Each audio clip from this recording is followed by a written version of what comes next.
Hello and welcome, and thank you for joining me today. Today we're going to be looking at a 65-mile ride along the National Cycle Network. We're going to start the ride in Bridgnorth in Shropshire, and we're going to be making our way through Telford, Stafford, Stoke-on-Trent, and finishing off in Congleton in Cheshire. And almost all of this ride is going to be traffic free.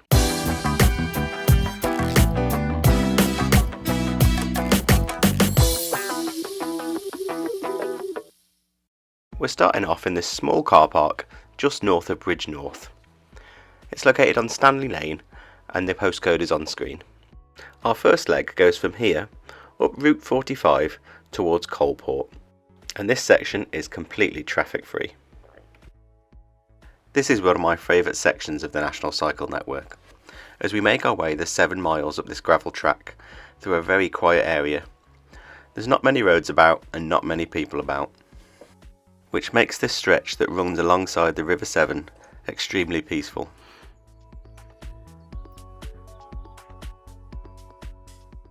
About 4 miles up the track, keep a lookout on your right for Apley Hall through the trees. This is the ancestral home of the Whitmore family, who've lived here since 1572.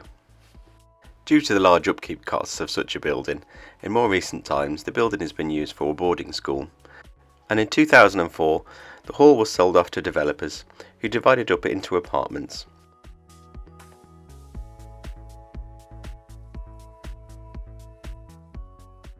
A little further up from Apley Hall, we come across what is quite obviously an old train station.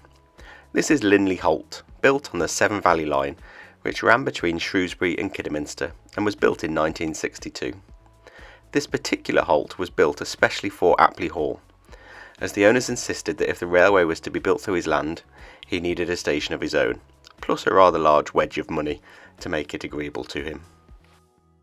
It was announced in 1962 that this section of the Severn Valley Railway was to be closed, and by the end of 1963 it was shut to passenger and freight traffic, and the line north of Bridgnorth was torn up. The closure was planned before the infamous Beeching report, so this is not one we can blame on Dr. Beeching. The land once again belongs to the Apley estate, with Route 45 of the cycle network being allowed to run along it.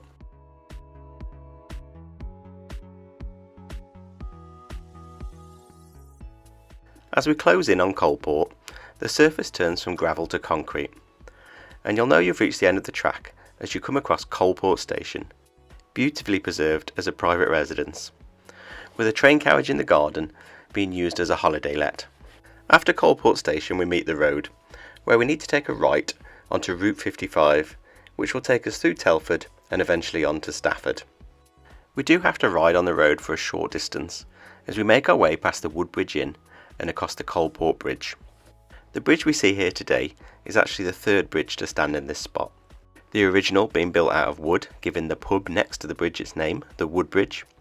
The second was sort of a hybrid bridge built out of wood and iron, which then had to be eventually replaced in 1817 with what we see here today, a completely iron bridge. Not to be confused with the more famous bridge further upstream, the Iron Bridge. Just after crossing the bridge, we're going to hang a left and make our way up Route 55 towards Telford town centre. This section of cycle path running up to Telford Town Park is also an old railway line. Originally in this spot here would have been Coalport East Station on the Coalport branch line, which ran from here through what is now Telford town centre and to Hadley Junction near Oaken Gates. It was never a particularly busy line, and it closed in 1952 for passenger traffic and in 1960 for freight traffic. From here to Telford town centre we're mostly going uphill as we make our way out of Ironbridge Gorge. The first couple of miles is the steepest as we make our way to Madeley. However, with this being an old railway line, at no point does it get too much. As long as you take your time, you'll make your way easily out of Ironbridge Gorge and up to Madeley. On our way to Madeley there are a couple of things to keep a lookout for, with the first coming into shot now. Look at the angle on the top of this bridge. This is actually the Hay Inclined Plane, and it was part of the Shropshire Canal. Built in 1793, this was used to lower boats down from the top of Ironbridge Gorge down to Coalport at the bottom so they could go to the River Severn. It ran from Shrewsbury to here and was used to avoid the shallow sections of the River Severn in between Ironbridge and Shrewsbury. Small tugboats were loaded onto the rails and they used a heavy boat to counterbalance a lighter boat coming back up the hill. And although gravity did most of the work, there was a small steam engine available to help things along the way. A little further up the hill, we come up towards a tunnel at the end of this cutting. And there was a very good reason they didn't extend this cutting and that the tunnel was necessary, and that was to provide access to the Bliss Hill Ironworks, which is now a fabulous museum, an open-air Victorian town, which is definitely worth taking a look. The tunnel is about 60 metres long, and as you can see, the floor of the tunnel has been raised substantially from when the actual railway ran down here. The reason being that the drainage pipes for the town of Telford were laid through this tunnel, and obviously to cover them the floor was raised.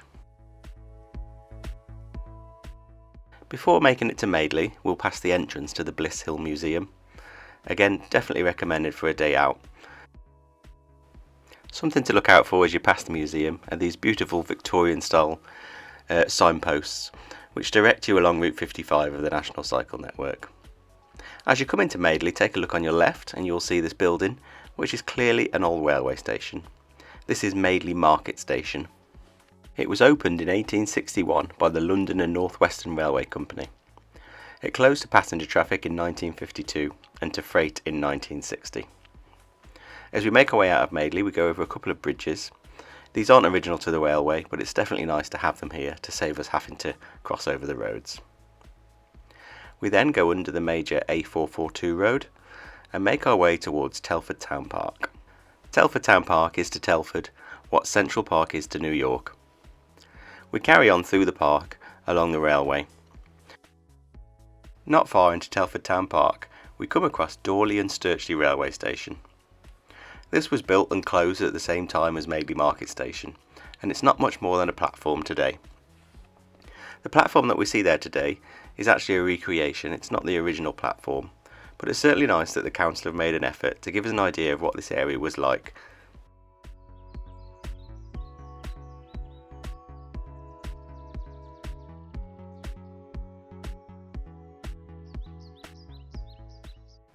We eventually needed to turn off the Coalport and Hadley railway line to keep on Route 55.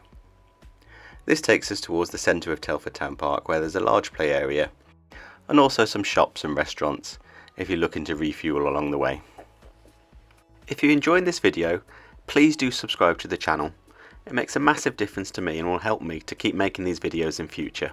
It's completely free, so do press that subscribe button. We now need to make our way around Telford Town Centre itself. There are a few twists and turns here, but there are plenty of blue signs to keep you on track. As you go past the county court, it might be worth stopping off to have a look at Thomas Telford as he keeps an eye out on this lake. Telford was responsible for over 40 bridges in Shropshire as he served as county surveyor. He's also responsible for much of the A5 and the Menai suspension bridge that crosses over to Anglesey.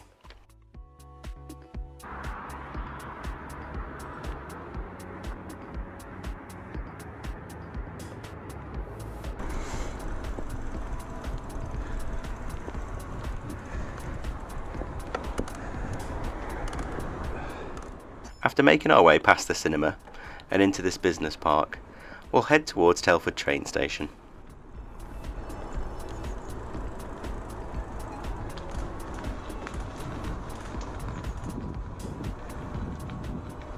To get to the train station, we need to cross over the Silver Swallow Bridge, built in 2018 and opened by Her Royal Highness the Princess Royal. What's interesting about this bridge was it was built on the ground, and then one evening they closed the two dual carriageways and the train line and craned the bridge into place. So the bridge just seemed to appear out of nowhere one morning. The bridge crosses over two dual carriageways and crosses over the train line as well. And it's part of Route 55, so let's continue to make our way along Route 55 and over the bridge.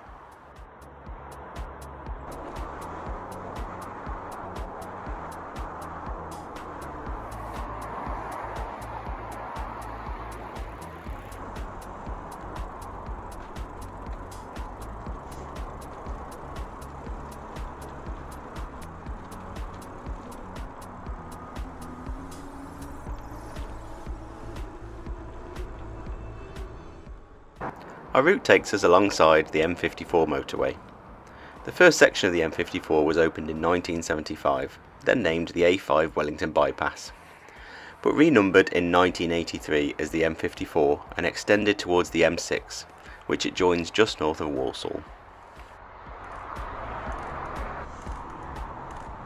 After crossing over the M54, we head up the side of the A5 for a short while, before the meeting point of Route 81 and Route 55.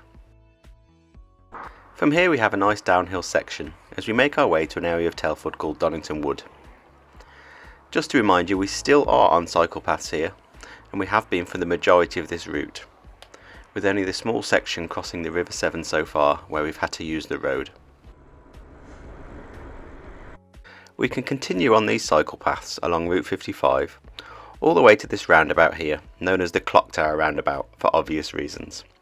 This is right on the north-eastern edge of Telford.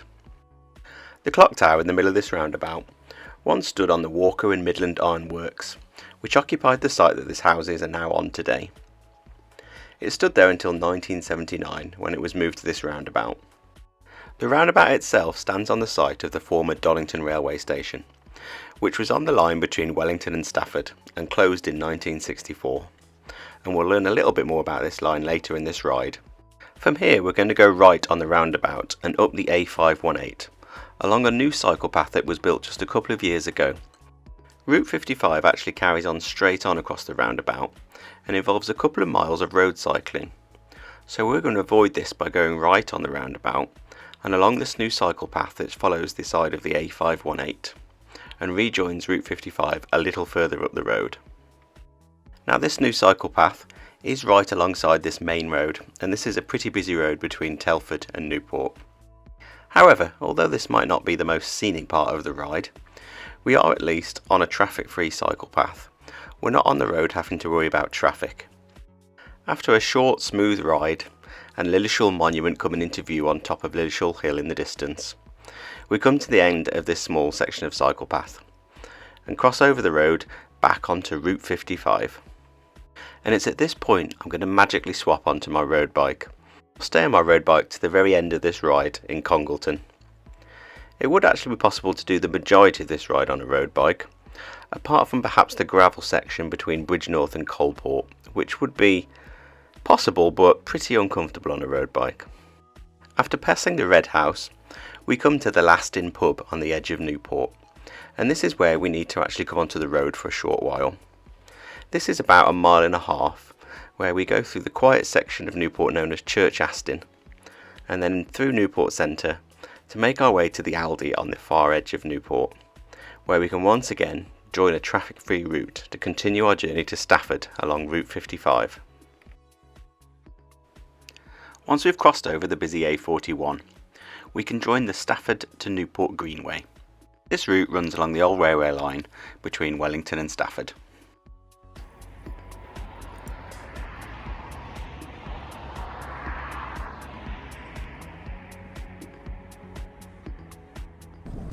This line from Wellington to Stafford was opened in 1849. The track still exists from Wellington to Donington, where it terminates at a rail freight depot and an MOD depot.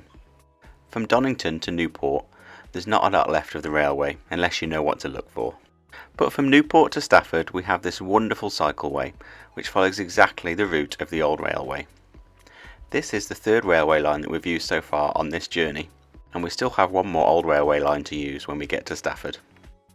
This section of Route 55 has quite a few signposts to let you know how far along you are this 12-mile section towards Stafford. About 5 miles in we will reach the small town of Nosal. You'll know you're getting close as you go through a large cutting and under the road bridge. This is a wonderful piece of infrastructure and great that we get to use it as cyclists. And not far after heading under this bridge, we come to the Shropshire Union Canal. The canal was finished in 1835 and was one of the last major projects to be completed by the famous engineer Thomas Telford. The canal runs from Ellesmere Port down to Wolverhampton. Route 81 of the National Cycle Network actually uses part of the Shropshire Union Canal as it makes its way out of Wolverhampton, and I cycled this in my Wolverhampton to Telford video. I'll leave a link to that video in the description. 5 miles from Newport, we come to the town of Nosal. There used to be a bridge here that crossed over the main road, but this has been taken away since the closure of the railway. However, we can cycle on the path here as it's a shared use path, and then we have a crossing with traffic lights to enable us to get across the road. On the other side of the road is the site of the old Nosal station, but having a look round there's nothing left that I can see of it there.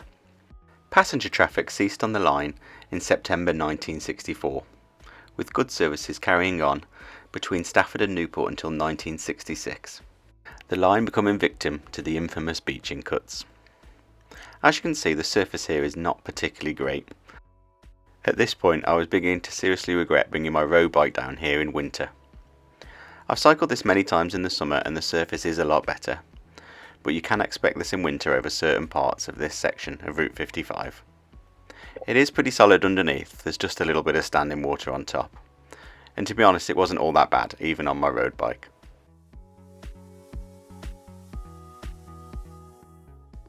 Once you pass the town of Horton, the surface does get a lot better. Here, just before where we have this bridge in Horton, was the site of the old station. But again, there's not a lot left here, just a few bricks scattered about.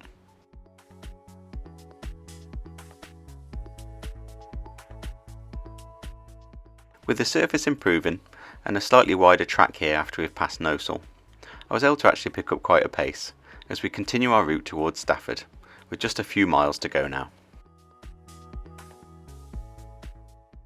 You'll come across Keeper's Cottage, where we need to cross a small quiet road. This used to be a level crossing and the cottage was there to house the operator of that level crossing. There's also an information sign here telling us a little bit how the railway was turned to this Greenway. As we carry on up the road from here, there's also a few more information signs telling us some local information. My favourite one is about some Japanese workers that came here after the Second World War and told the locals that they used to be kamikaze pilots. Obviously not particularly good ones, but I don't think that's a bad thing.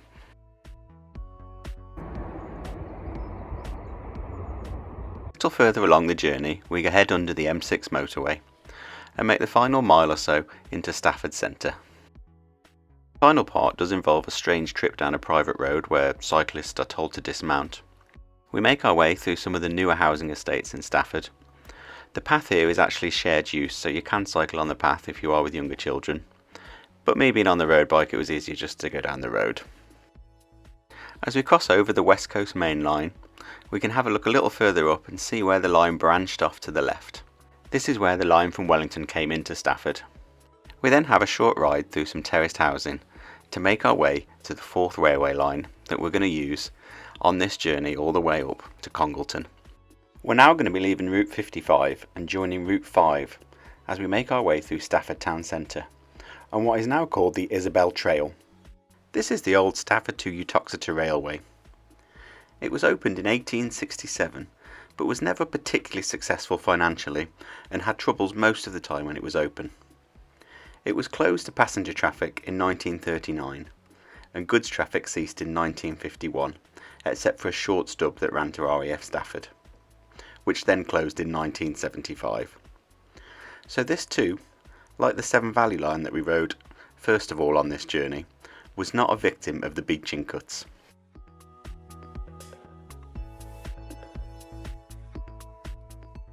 It's a busy section of trail, so although you can ride a road bike down it and the surface is pretty good most of the way, it wouldn't be advisable to do road bike speeds down here because it can get very busy with joggers and other cyclists and dog walkers. On my right now you can see the remains of Stafford Common Station, the first station on the line as it made its way from Stafford to Uttoxeter. This part of the line is now called the Isabel Trail and is named that after Lady Elizabeth, who was the last inhabitant of Stafford Castle before it was destroyed in the Civil War. The trail comes to an abrupt end as we reach the north side of Stafford. You have the choice to either take your bike and climb up the steps at the end of the trail, or follow the official route of Route 55 through a housing estate, which takes a more gentle route to the top of this bridge.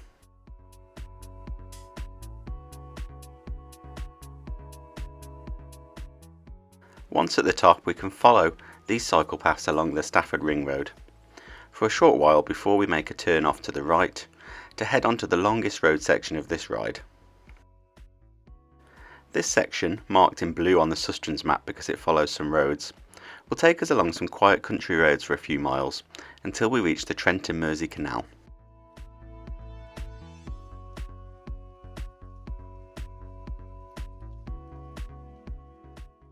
These roads are very quiet, and so even though we're not cycling on traffic-free routes here, this is definitely a route that I would feel comfortable taking small children on. There's a couple of turns, but these are all well marked with the blue National Cycle Network signs.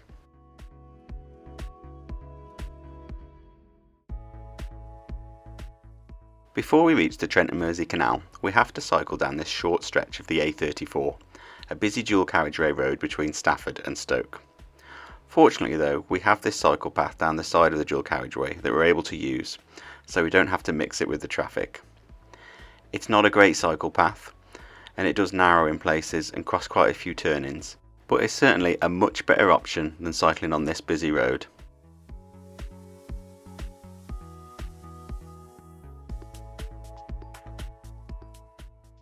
We don't stand here for very long before we take a right turn down another small stretch of quiet road to make our way to the Trent and Mersey Canal. I was a little concerned about taking my road bike down a canal towpath, but apart from a few low bridges and the occasional bumpy bit passing some locks, the towpath here was absolutely brilliant and no problem at all to take my road bike down. After a couple of miles on the towpath, we reached the town of Stone.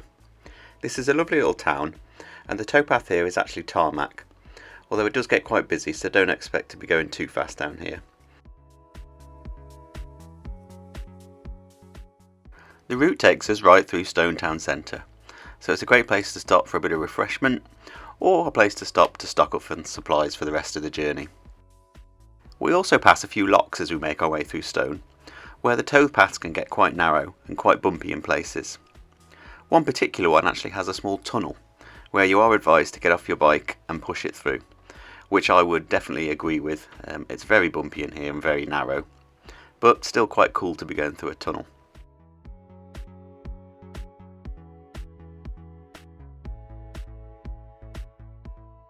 The Trent and Mersey Canal has 76 locks along its 93-mile length, as it makes its way from the River Trent in Derbyshire to the River Mersey in Cheshire, linking the ports of Hull and Liverpool. The canal was designed by the engineer James Brindley, and the first cut was made by Josiah Wedgwood. As we leave Stone, we cross over the canal a couple of times, on bridges like this one, that curve back on themselves as you cross over. These bridges were designed like this to enable a horse to carry on pulling a boat as it crossed over the canal, without the need to disconnect a line from the boat. Between Stone and Stoke is my favourite part of this canal.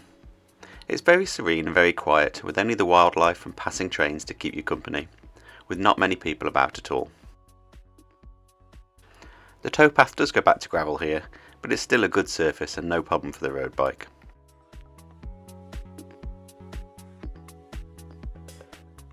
With a good surface, we make good time and eventually reach the outskirts of Stoke-on-Trent, and we know they're there because of the large Wedgwood factory that we'll see on the other side of the canal.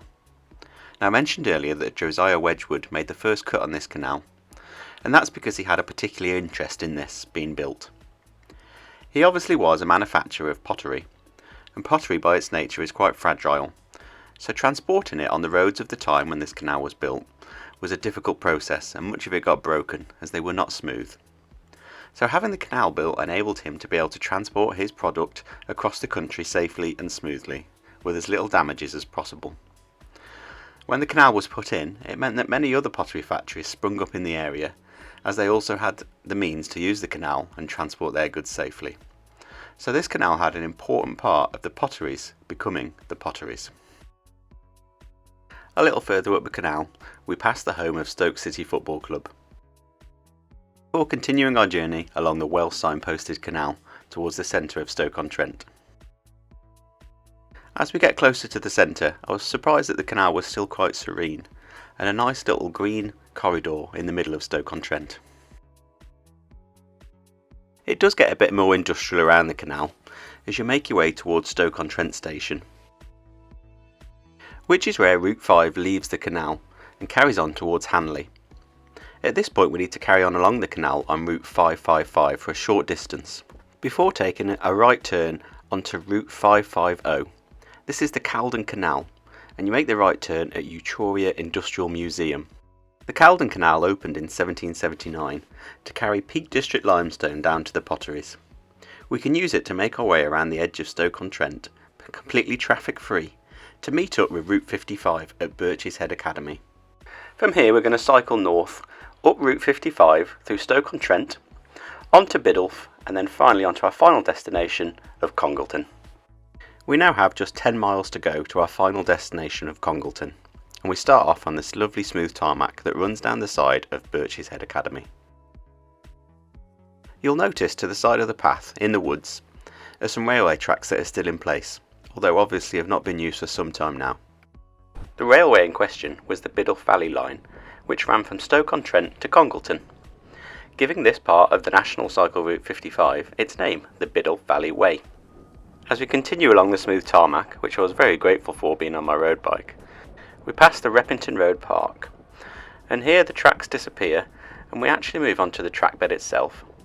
From this spot another line used to branch off from here and make its way up to Leek. This is also disused, but having a look on Google Maps, a lot of the rails are actually still in place and nothing is built across the trackbed. There's also currently a feasibility study underway to see whether it'd be worth reopening this section of line from Leek to Stoke-on-Trent. If that were to be the case, we would lose the first mile or so of the Biddulph Valley Way between Birch's Valley and Repington Road, as this section would be used to connect the line to Stoke-on-Trent Station. As we carry on up Biddulph Valley Way, we go under Milton Road, and the path surface does deteriorate a little bit. You can see it gets quite muddy, and you can probably tell from the footage it's a little bit bumpy as well. It wasn't the most pleasant thing on my road bike, as many tree roots have got under the path here and lifted up the surface quite a bit. We continue our journey by heading under the A53 and carry on along the nicely tarmac path that runs alongside the Ford Green Brook as we continue along the old route of the Biddulph Valley line. This line was built by the North Staffordshire Railway Company, and it was opened in 1860. Its main purpose was to transport coal from the abundant North Staffordshire coalfields up to Congleton to Brunswick Wharf, and then from Brunswick Wharf the trains would run back to Stoke-on-Trent filled with sand. We next come to Ford Green Road, which we need to cross using the crossing. No sign of a bridge here, so I'm assuming this was a level crossing while the railway was in operation. One thing to note is that on the other side of this crossing is one of these barriers that's going to be a problem to anybody that's not on a standard bicycle. So if you're pulling a trailer or something like that, just beware. On the Whitfield Valley Greenway sign, there is quite an interesting map of the National Cycle Network with a little description, which is quite worth taking a look at. From here we move into the Whitfield Valley Nature Reserve. Quite a pleasant area to cycle in, with a few pools and some open countryside. The Nature Reserve soon gives way to the Tashley Whitfield Heritage Country Park, with the route twisting its way up the valley. This is the site of the disused Chatterley Whitfield Colliery and its spoil heaps, today re-landscaped into this beautiful country park. No one knows exactly when coal mining began in this area, but it's said to go back as far as the 13th century and really got going in the 1800s. The owners of the colliery actually proposed that they would build the Biddulph Valley line themselves, which pretty much forced the North Staffordshire Railway Company into building it, as they were not going to have another company getting into the railway business on their patch. From here we go over the little green bridge and take the clearly signposted left turn to continue up the valley. A rather beautiful winding path with a perfectly tarmac surface heading up the side of the valley. This really was very pretty and also very quiet, considering this was a Sunday afternoon and the sun had come out for possibly the first time in months. We have quite clearly left the route of the old railway here. This path is quite steep in parts and windy as it makes its way up the valley, which the trains would not have done. I believe they carried on the other side of the valley without crossing the brook in the middle. But no complaints from me, this is a beautiful section of Route 55 and the Biddulph Valley Way. Eventually we come to another bridge where we need to cross back over the ford to rejoin the route of the old railway, but it's worth turning around before you do this to have a look behind you, where we get our first view of the Whitfield Colliery buildings.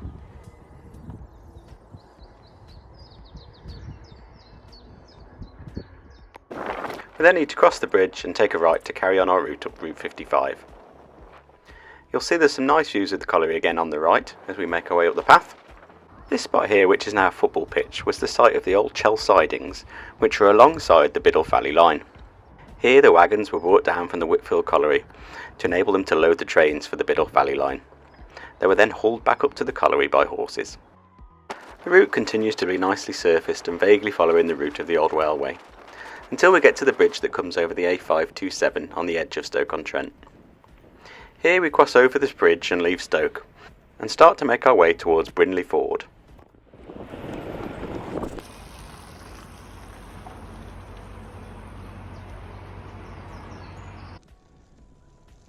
We next come to the village of Brindley Ford, where there used to be a bridge that crossed the road here, but that has been taken down, so we need to come down to road level and cross the road.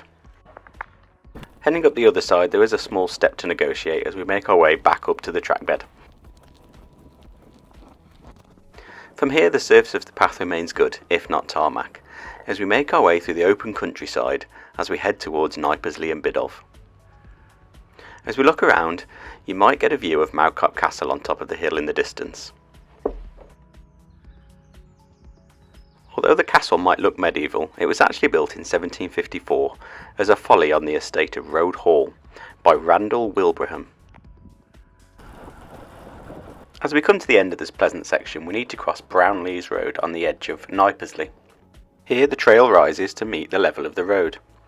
The original railway went under the road here, under a bridge, which is still there as far as I can see, but for some reason was not included in the Biddulph Valley Way. This section around Knipersley is actually tarmacked, which is quite nice. Although when we come to the junction with Newport Road and go under the bridge, which still is in use there, even if the access to it is a little tight. As you can see, this is not how the original train would have come through. We then come down onto probably the worst surface of the Biddulph Valley Way that I encountered along it. It's still perfectly rideable on a road bike, no problem at all. I think it looks a little worse than it actually was on camera. It's actually quite a solid surface underneath, but there was a little bit of mud on top. As we get close to the centre of Biddulph, we cross over a small farm track called Wharf Road, and then over a small bridge where I'm assuming the farm track used to go under the bridge. But due to it being quite a small bridge, I'm guessing they've rerouted that now the railway no longer runs over here. After this crossing, the surface of the path does improve quite considerably.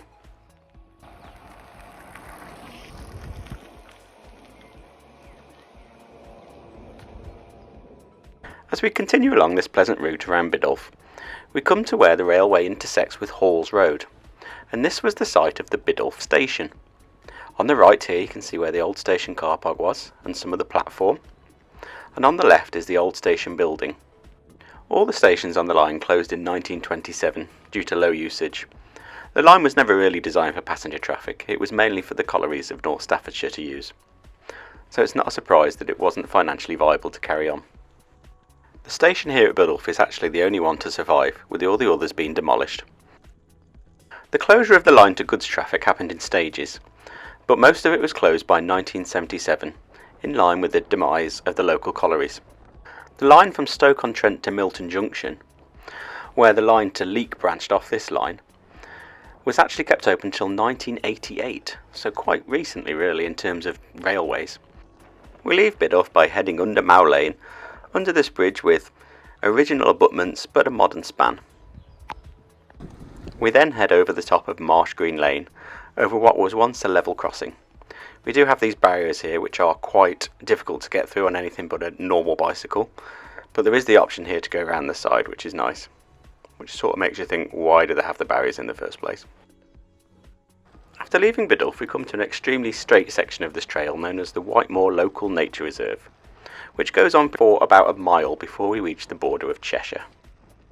It's just recently been resurfaced, and even though it's not tarmac and I was on my road bike, it was still a very pleasant section to ride on. The border with Cheshire comes as we cross over the A527, the main road between Biddulph and Congleton.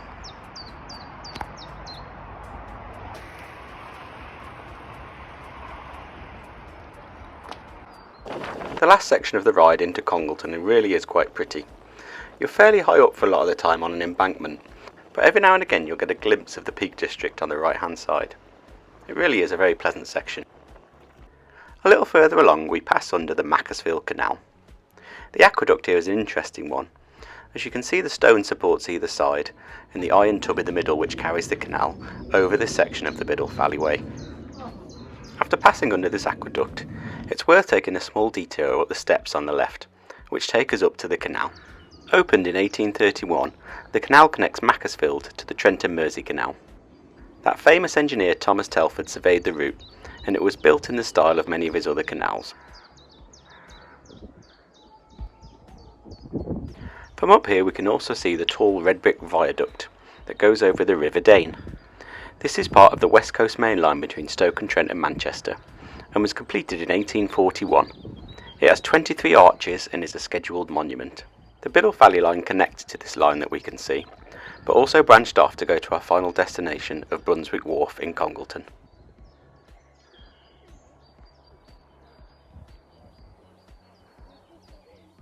As we carry on along the Biddulph Valley Way, we obviously need to go under the main line. This is another impressive viaduct, although separate to the one that we saw from the canal. We're then on the last push to make our way to our final destination in Congleton. Just before we get to Brunswick Wharf, there is a small car park that you're able to park in if you want to do the route from this side. There's a sign at the end of the route that marks the end or the start, depending which way you're going to do it, but there's nothing much exciting here, with the site of Brunswick North now being occupied by the Highways Department. And that's the end of our 65-mile ride along the National Cycle Network, using parts of Route 45, Route 55, Route 5, Route 550, and finally back onto Route 55 for the final journey into Congleton.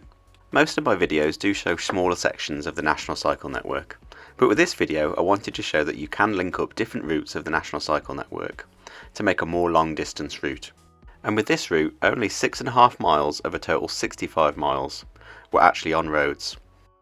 If you enjoyed the video, please do subscribe to the channel. Again, it's completely free and it makes a massive difference to me. If I can hit 1,000 subscribers, that'll help me to continue making these videos into the future.